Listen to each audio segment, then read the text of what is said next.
encore saluer Martine Kirville. Bien bonjour Martine. Bonjour Danick. Bien bonjour. Comment? Longtemps nous battez vrai. Ça a fait 15 jours. Disparaître tes points. Hein? On va disparaître puisqu'on là. Non, on dit disparaître tes points. Mais il a que où? Mais là. Alors, très rapidement, le dernier sujet, le caravane d'accès au droit du gosier. C'est pas non, c'est pas après. Sinon, on fait Martine avant. La caravane du droit, non? Bon, ben, on va faire Martine. Martine, démarrer. Le générique de Martine, c'est la culture selon Martine. C'est parti. Non plus? Plus rien ne se fait. Bon. Ben...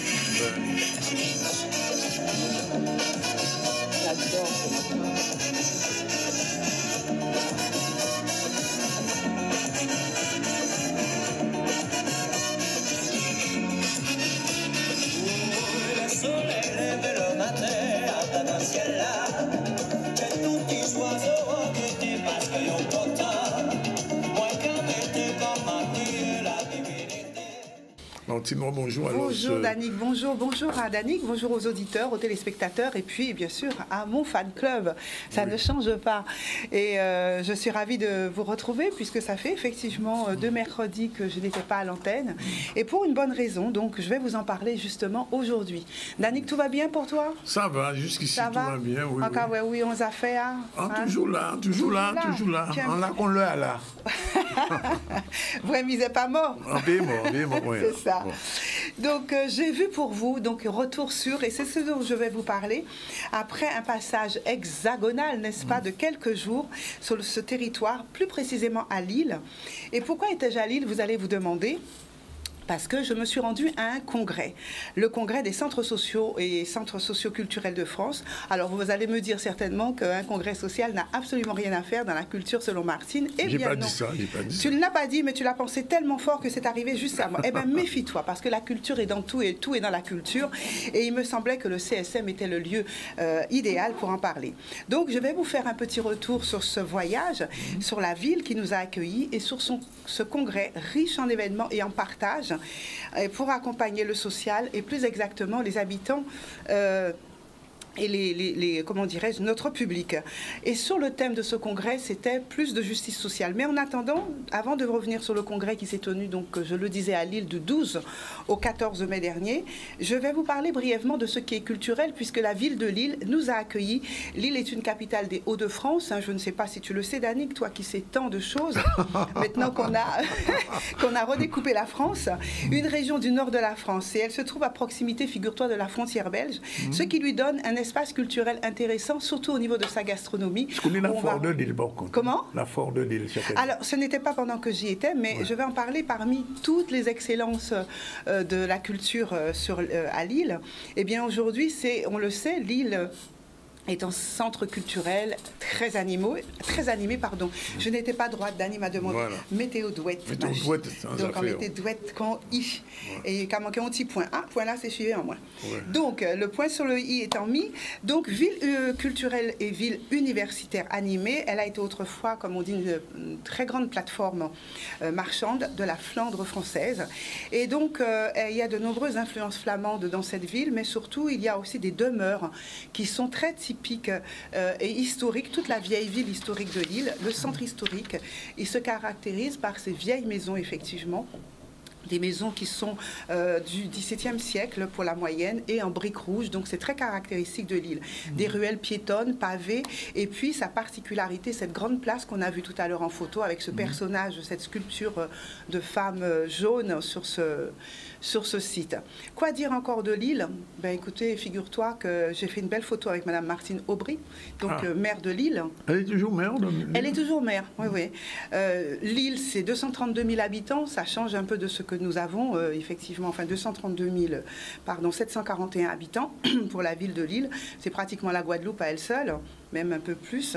Sa grande place, c'est 2 gares Flandre et Europa Lille, une gare très très moderne, sur une cité moderne, une grande place, des spécialités culinaires qu'on commence à connaître et que nous avons goûtées. Alors bien sûr, on va parler On va parler de la bière, de la particularité des fromages lillois et puis des estaminets. Tu sais, ce sont ces restaurants, bars où tu te retrouves ensemble, des grandes tablées où on mange des frites et un plat qui est très, très, très flamand.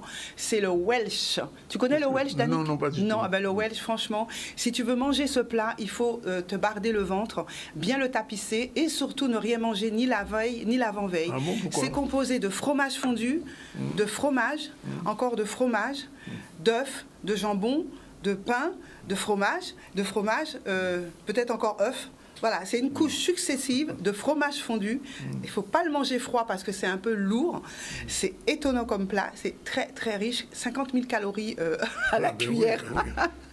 Mais bon, c'est une spécialité locale qui c'est pour régime, ça. Hein? Non, c'est pas bon du tout pour un régime, mais si tu veux découvrir quand même, c'est bon, mais tu en manges une fois quand tu n'es pas lillois. Et puis surtout, il faut l'accompagner d'une bonne bière, donc bien sûr à consommer avec modération, etc., etc.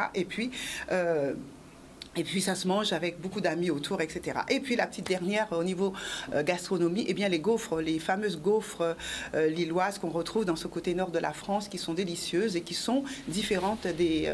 il y a deux types de gaufres, hein, je ne me rappelle même plus. Il y a la gaufre liégeoise et il y a la gaufre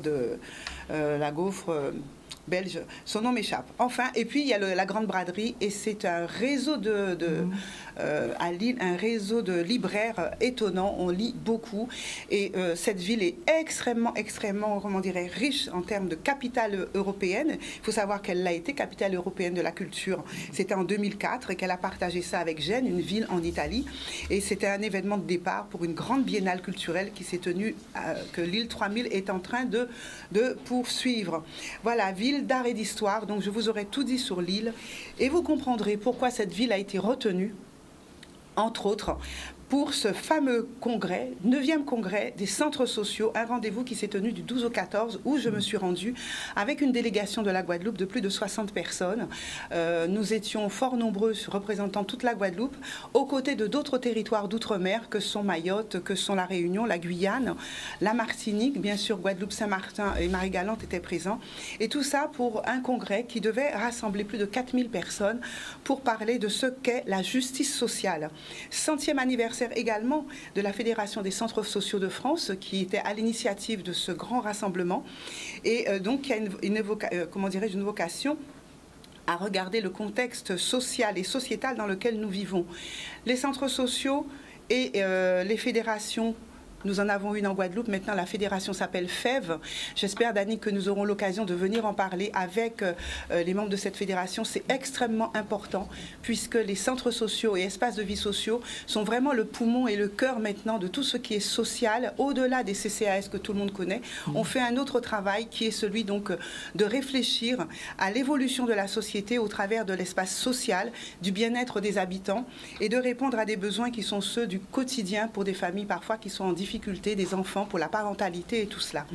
Donc ce grand congrès avait 3 plénières, plus de 70 ateliers, 80 stands d'exposition, une soirée-concert, 100 ans, un carnaval auquel nous avons pensé, et un territoire des Outre-mer qui a pu prendre la parole pour parler des particularités et des spécificités que sont les nôtres sur nos différents territoires.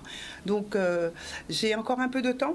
1 minute. Un banquet final a rassemblé tous les bénévoles, salariés des centres sociaux et fédérations de France, 4000 personnes mobilisées, un banquet énorme, une organisation au millimètre près. C'était extrêmement intéressant. Je voudrais donner quand même quelques chiffres nationaux sur ce que sont les centres sociaux. Plus de 2300 structures qui existent au niveau national, avec 77% qui sont en centre zone urbaine. Il y a aujourd'hui près de 38 000 bénévoles de gouvernance, plus de 90 000 bénévoles en activité qui gèrent les centres sociaux et les espaces de vie sociale. En Guadeloupe, comme je le disais tout à l'heure, maintenant nous sommes à 67 centres sociaux qui existent, peut-être un peu plus au moment où je te parle, et d'espaces de vie sociale pour prendre en charge cet aspect social au niveau de la Guadeloupe. Mais on viendra en reparler, n'est-ce pas? Oui, il faudra venir surtout à 12h30 à ce moment pour parler de ce genre de choses. Voilà, merci Martine.